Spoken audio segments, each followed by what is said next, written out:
Allô, bonjour, c'est Audrey Mac avec le ministère Gotel. J'ai à cœur de partager quelque chose de très simple, assez court, mais pourtant, je pense que c'est une des choses les plus importantes pour nous à savoir. Et vous savez, notre premier appel, notre plus grand appel, n'est pas de prêcher l'évangile, n'est pas de chasser les démons, de guérir les malades. Amen. Notre plus grand et plus important appel, c'est de louer Dieu. Amen. C'est notre relation avec Dieu, de l'aimer, de le louer, de l'adorer. C'est notre plus grand appel. C'est la chose que Adam et Ève faisaient dans le jardin. Ils n'avaient pas de démons à chasser, ils n'avaient pas de sermons à prêcher. La seule chose qu'ils avaient à faire, c'était de marcher avec Dieu, de louer Dieu, de l'adorer, de le magnifier. Alléluia. C'est ça notre plus grand appel. Alléluia. La Bible nous invite dans Psaume chapitre 9, c'est un psaume de David. Vous savez, David qui était lui un chantre, qui passait des heures et des heures à garder les troupeaux et à chanter et à adorer Dieu.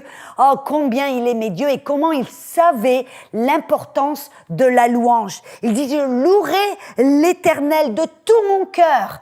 Alléluia. Je raconterai toutes ses merveilles.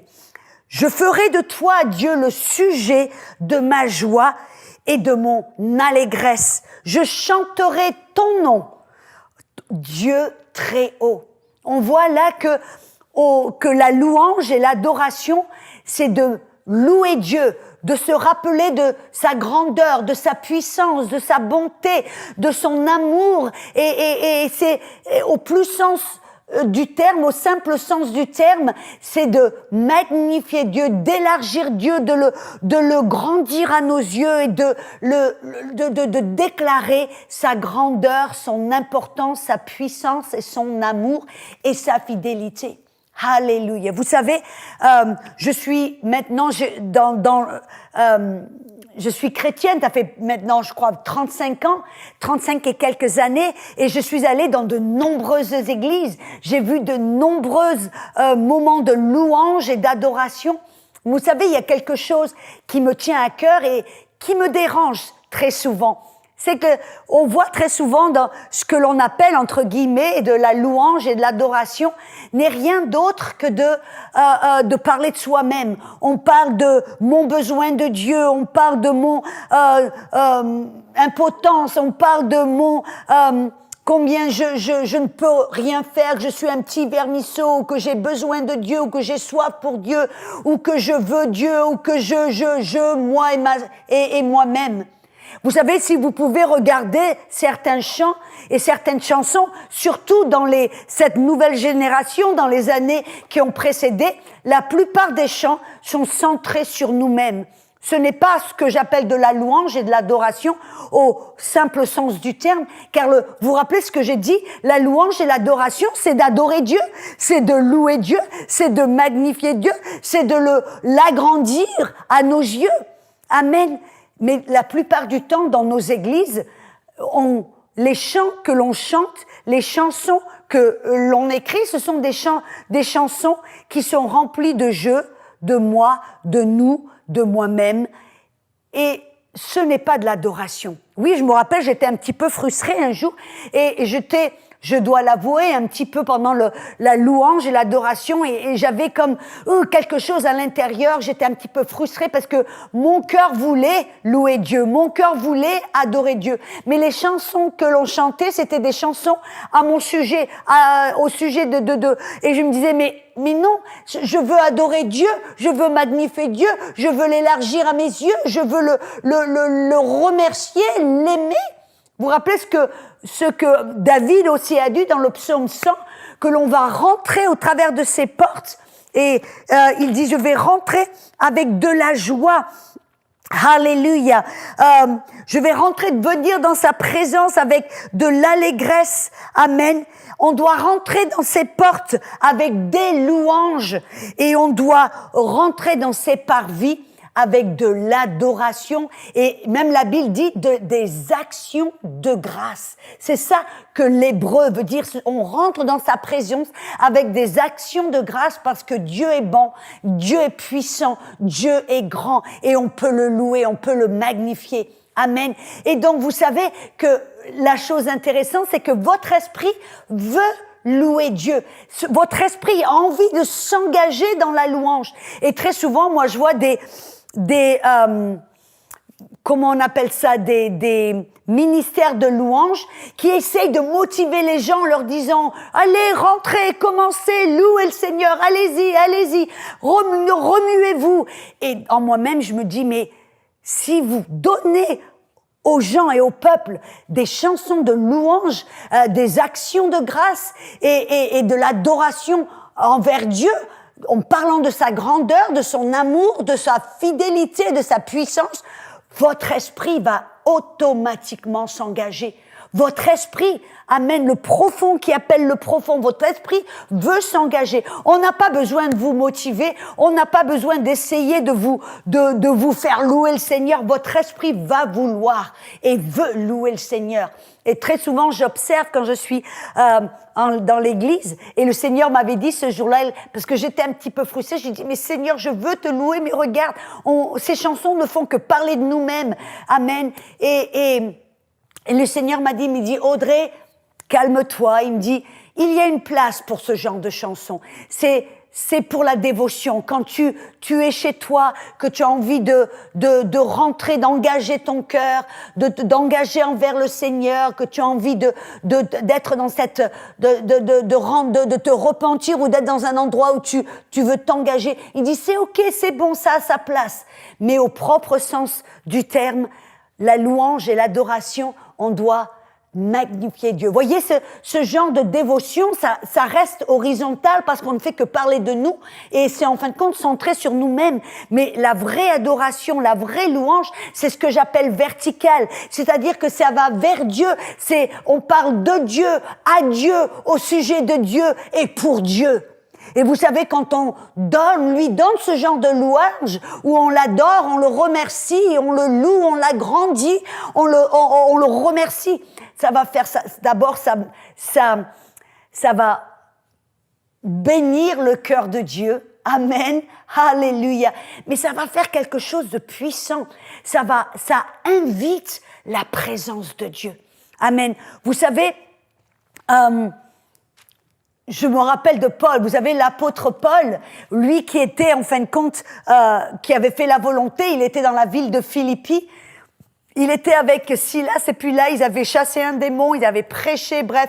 Et tout d'un coup, parce que les maîtres de cette petite jeune fille qui avait été libérée de cet esprit de python étaient pas contents parce que tout ses revenus maintenant s'effondraient. Alors, ils ont fait jeter Paul et Silas dans le cachot, dans la prison la plus profonde et ils lui ont mis des chaînes autour des chevilles et des poignets, ils les ont battus, ils avaient le seau le dos en sang, pardon.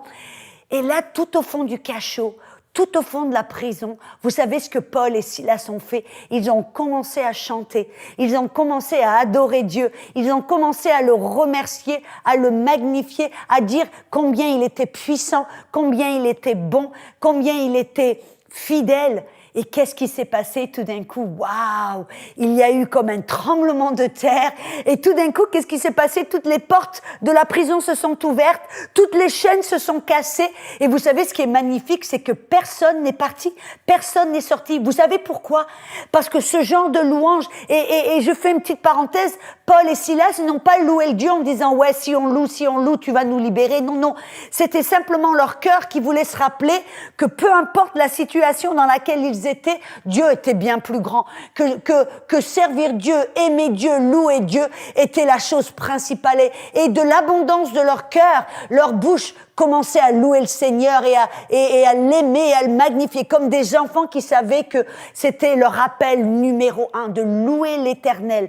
Peu importe ce qui se passait dans leur vie. Et tout d'un coup, qu'est-ce qui se passait? La présence de Dieu, la puissance de Dieu est venue et a envahi cette cellule et cette prison, de sorte qu'il y a eu un tremblement de terre où les portes se sont ouvertes, les chaînes se sont cassées. Et personne n'est parti. Vous savez pourquoi?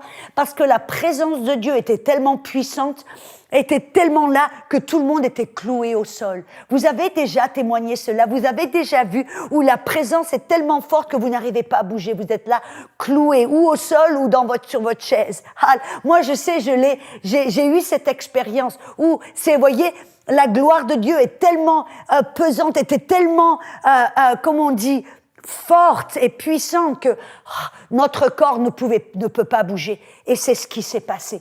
Ce qui nous montre en fin de compte que ce genre de louange, une louange qui vient du cœur, une louange qui va adorer, une louange comme j'appelle verticale, qui arrête de penser à soi-même, de chanter de soi-même, de se concentrer sur nous-mêmes, on oublie soi-même. Amen. La Bible nous appelle de crucifier le grand jeu. Amen. De se dénier soi-même. Et on commence à fixer notre regard et notre cœur sur le Seigneur Jésus, sur le Père. Et on commence à le louer, on commence à le magnifier, on commence à lui offrir des louanges verticales. Amen. On commence à l'adorer, le remercier. Et c'est à ce moment-là qu'il y a une présence et une puissance de Dieu qui se manifeste. Alléluia. Et vous savez, si par exemple vous faites face à des problèmes même dans votre vie, c'est le genre de louange et d'adoration qui invite la puissance et la présence de Dieu au milieu de votre situation. Vous savez, je me rappelle, je suis missionnaire et cette année, il y a pas mal d'années, j'étais au Népal et je me rappelle avoir été au bas du mont Everest, qui est la montagne la plus grande et la plus haute dans le monde. Et j'étais là, au bas de la montagne, et elle était tellement intimidante. C'était intimidant de voir ce sommet enneigé, qui était tellement haut, tellement grand, tellement puissant. Et vous savez, on a entendu parler que des gens qui ont essayé de grimper le mont Everest et qui ont perdu leur vie. C'est une montagne intimidante. Mais vous savez, quand j'ai pris l'avion pour retourner en Inde, c'était intéressant parce que tout d'un coup, j'ai eu une autre perspective. D'en haut, vous savez, j'ai vu cette montagne, le mont Everest, et elle paraissait petite. J'avais perdu toute intimidation. Elle paraissait insignifiante. Elle paraissait comme si c'était toute une petite colline. Façon de parler, n'est-ce pas? Vous savez, c'est ce qui se passe. Quand vous faites face à des problèmes et que vous choisissiez vous oubliez vous-même, arrêtez de chanter à votre sujet. Amen. Et commencez à louer, à magnifier, à élever le nom de Jésus, à magnifier la puissance de Dieu, sa grandeur, sa puissance, sa bonté, son amour, sa fidélité. Tout d'un coup, vous allez obtenir une autre perspective. Vous allez voir que votre problème, qui est peut-être si intimidant, n'est-ce pas?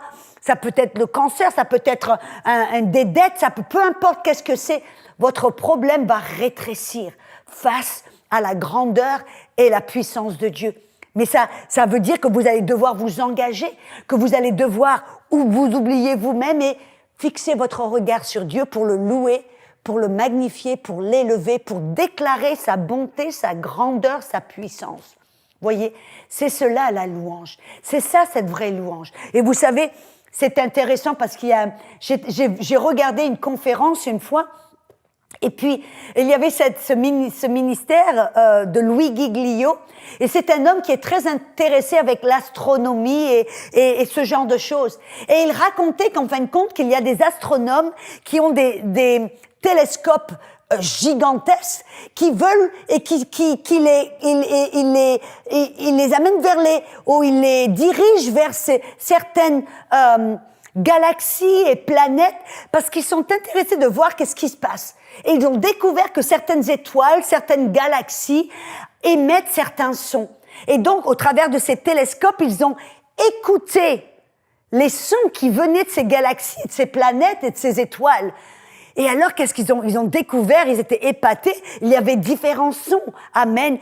Et ils ont découvert aussi qu'il y a des baleines dans le fond de l'océan émettent certains sons, qu'elles parlent. Amen. Et donc, ils ont enregistré. Cet homme, Louis Giglio, a eu cette idée, je pense, inspirée du Saint-Esprit, par le Saint-Esprit, de prendre tous ces différents sons, les sons d'une galaxie, d'une étoile, d'une planète, et les sons de certaines baleines, et de les juxtaposer, les mettre l'une sur l'autre. Il a fait un petit peu d'ajustement ici et là, sans changer rien, sans rien changer. Il les a juste juxtaposés.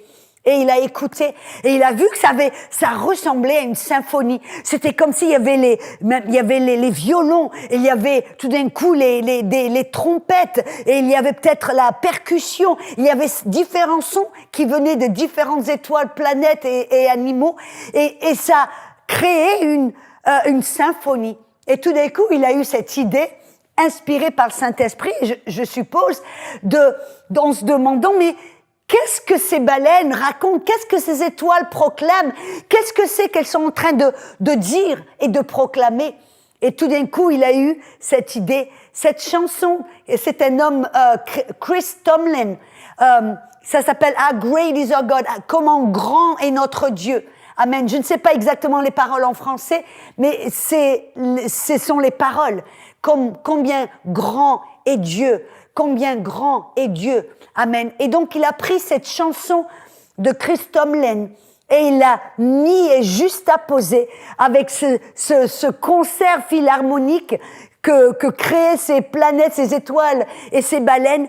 Et vous savez, ça a coïncidé parfaitement. C'était comme le rythme allait directement avec le rythme de la chanson de Chris Tomlin. Et tout d'un coup, on s'est aperçu que ce que les baleines, ce que les étoiles, ce que les planètes déclaraient, ils louaient le Seigneur. Vous savez, la Bible en parle. Dans le livre de Psaumes, il dit que tes planètes et les étoiles te louent au Seigneur.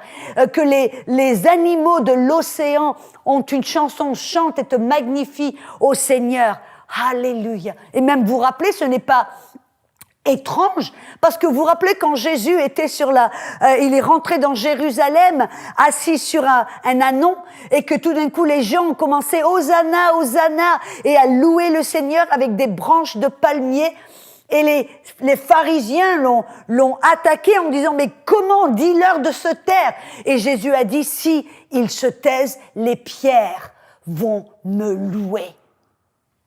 Je suis persuadée que les pierres louent le Seigneur. On ne peut pas les voir, on ne peut pas les entendre, mais alléluia, dans l'esprit, les oiseaux, les plantes, les fleurs, les animaux, les planètes sont en unisson pour louer le Seigneur. À combien plus forte raison, nous qui sommes les fils et les filles de Dieu, devrions-nous rentrer dans ce genre de louange et d'adoration? Arrêtons-nous de parler de nous-mêmes. Arrêtons, oublions-nous nous-mêmes, car nous ne pouvons pas nous aider. Notre aide vient de Dieu, le créateur des cieux et de la terre. Amen. C'est de lui que l'on doit parler, c'est lui que l'on doit adorer, c'est lui que l'on doit magnifier, que l'on doit agrandir. Et quand on fait cela, qu'on l'adore, qu'on le loue, qu'on le proclame, qu'on le remercie de ce qu'il a fait, c'est là que tout d'un coup, la présence de Dieu vient. C'est là que tout d'un coup, l'aide vient. Amen. C'est là que c'est notre premier appel et c'est ce que nous devons faire. Et vous savez, je veux vraiment vous encourager. Ce n'est pas quelque chose que l'on peut faire ou doit faire à l'église seulement, mais c'est quelque chose que je veux vous inviter à faire si vous ne le faites pas déjà, de le faire au cours de la journée. C'est une manière de développer cette conscience que Dieu demeure en nous. Dieu, nous sommes le temple du Saint-Esprit. Dieu a choisi le Père, le Fils, le Saint-Esprit de demeurer en nous, dans notre esprit. Et alors, au cours de la journée, ce serait bien de développer cette conscience que Dieu est en nous. Et quand tout d'un coup, on prend conscience, waouh, Dieu est en moi, vit en moi. C'est un moment où on peut, peu importe où on est, on peut commencer à remercier Dieu. Que vous soyez dans un ascenseur, que vous soyez au boulot derrière votre ordinateur, ou que vous soyez à la maison en train de nettoyer votre vaisselle, ou que vous soyez derrière votre volant, il y a ces petits moments où on peut prendre conscience et louer le Seigneur, l'adorer, le remercier et dire combien il est grand, combien il est puissant, combien il est bon et fidèle.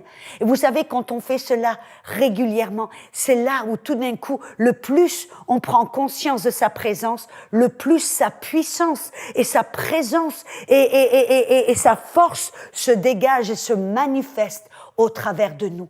Alléluia. C'est notre plus grand appel. C'est ce que Adam et Ève étaient appelés à faire. Amen. C'est ce que les peuples d'Israël étaient appelés à faire, mais ils ont refusé. Amen. Mais c'est ce que vous et moi avons la chance de faire. Le bonheur de pouvoir faire. C'est de prendre conscience que nous sommes le temple de Dieu, qu'il habite et demeure en nous éternellement et que nous pouvons tout au cours de la journée, peu importe ce qui se passe dans notre vie, peu importe la montagne, le problème à laquelle nous faisons face, nous pouvons et nous devons choisir de magnifier Dieu, d'élever Dieu. Et je veux vous encourager, si vous êtes un ministre de louange, arrêtez de louer Dieu d'une manière horizontale. Assez parler de nous-mêmes. Commencez à louer le Seigneur d'une manière verticale. Et je vous garantis que les gens de l'Église, vous n'aurez pas besoin de les motiver. Leur esprit vont s'engager immédiatement à louer le Seigneur parce que leur esprit qui est profond veut la louange et la puissance et la présence de Dieu. Amen. Alors, vraiment, je veux vous engager à aller vertical, magnifier Dieu, remercier Dieu, louer Dieu. Dites combien il est grand, puissant, combien il est tout ce dont nous avons besoin. Et vous allez voir tous les gens dans la salle commencer immédiatement à lever leurs mains, à louer le Seigneur et à engager leur cœur. Alléluia, vous n'aurez pas besoin de les motiver. Amen. J'espère que ce message vous encourage, vous a motivé, vous a aidé.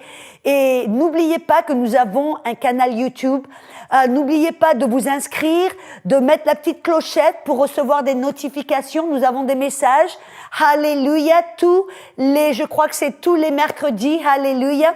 Et aussi, nous avons un canal podcast, le podcast Gotel en français avec Audrey Mac.